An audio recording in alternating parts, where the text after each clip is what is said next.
Halo, assalamualaikum, selamat malam. Seperti biasa,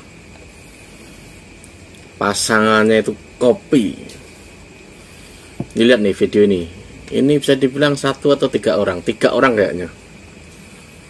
Nih dilihat videonya.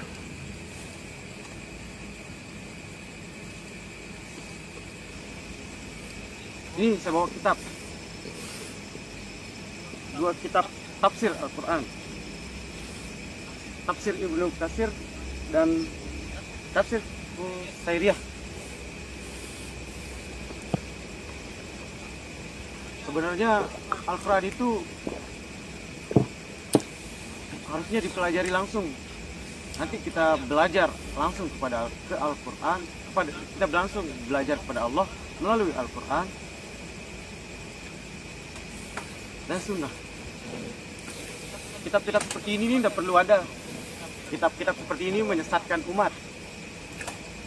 Kenapa saya bilang menyesatkan umat? Ini menurut pribadi-pribadi seseorang. Ini tafsir Ibnu Katsir. Ini Risalah Qusairiyah. Kitab-kitab yang menjelaskan tentang Al-Quran seperti ini sebenarnya kitab iblis. Kenapa saya bilang kitab iblis?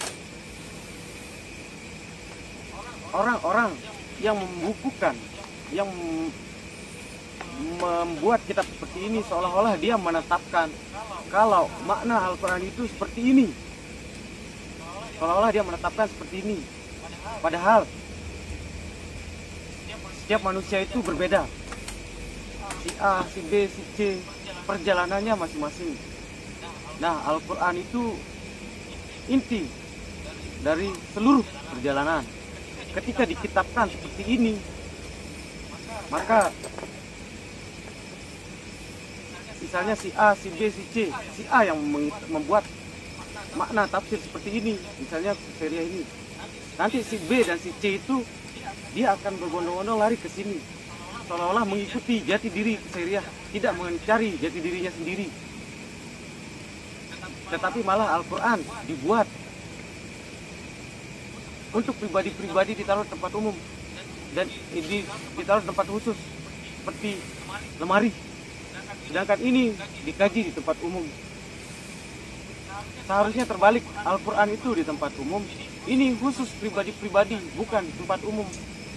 Karena ini pendapat orang, bukan firman Tuhan. Al-Quran itu firman Allah, dan sesungguhnya kita umat Islam percaya Taurat, Zabur, Injil, Al-Quran. Kenapa kita tidak mempelajari Taurat, Zabur, Injil? Kenapa kita lebih berlari ke tafsir-tafsir ini? Ini tafsir pikiran otak manusia. Ini tidak salah, tetapi salahnya ketika dikitabkan.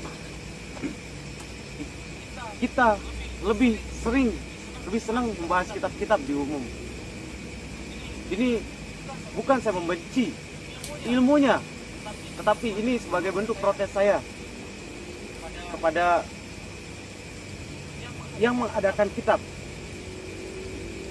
Sebagai bentuk protes saya akan membakar kitab ini.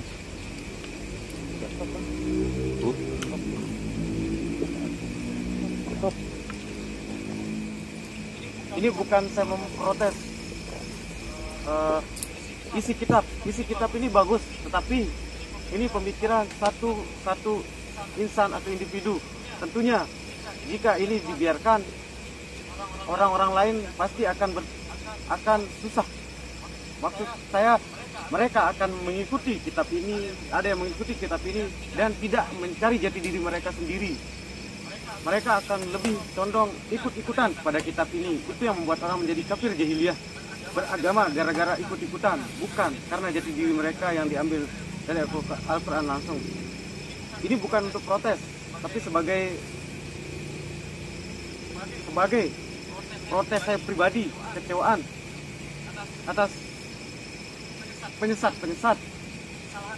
kesalahan yang tidak disengaja. Saya akan membakar kitab-kitab ini.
bersangkutan tidak menerima isi kitabnya. Isinya alhamdulillah bagus, tetapi Dah, tanpa jelaskan. kita sadari ini bisa Nggak menyesatkan. tahu ini pemahamannya apa ini. Jadi kemungkinan ya golongan-golongan orang yang suka berbicara kembali pada Quran dan Sunnah. Belajar harus langsung ke Quran. Belajar langsung ke Allah dengan media Quran. Media lewat Quran. Simple kok sesungguhnya kok. Nggak tahu ini orang kemana. Bisa-bisanya kayak orang kurang kerjaan bakar 2 kitab tafsir Quran. Ini loh, orang kalau nggak paham sanad, orang kalau nggak paham ilmu-ilmu alat, tapi ngerasa jadi ustadz, jadinya seperti ini. Bayangin saja, dia bilangnya apa tadi itu? Belajar ke Allah, lalu dibalik lagi belajar ke Allah lewat media Quran. Bilangnya ilmu sesat, bilangnya kitab sesat yang menyesatkan, tapi juga bilang isinya baik.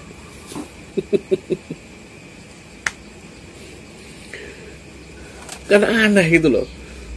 Dia berbicara saja tabrakan, penuh kontradiksi.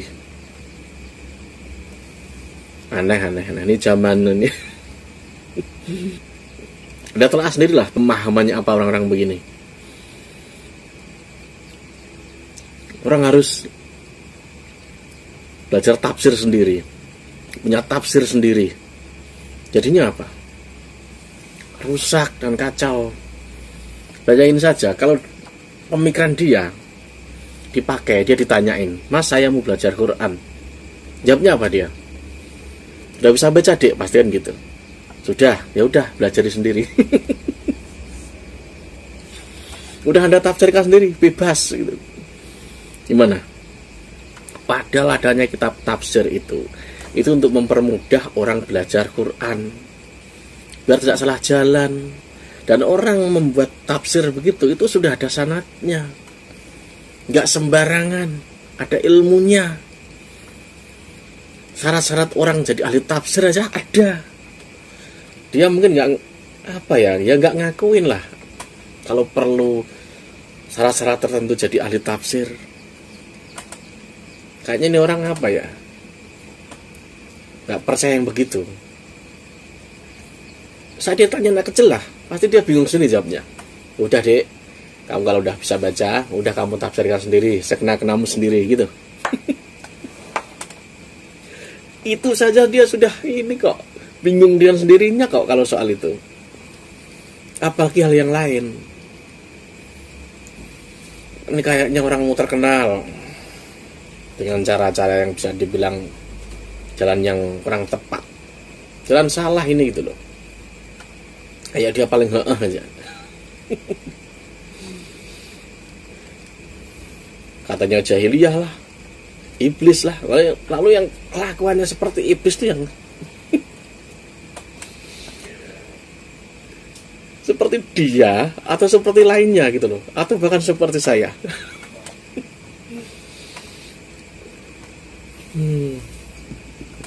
Ada ya orang begini-gini tuh, ada emang.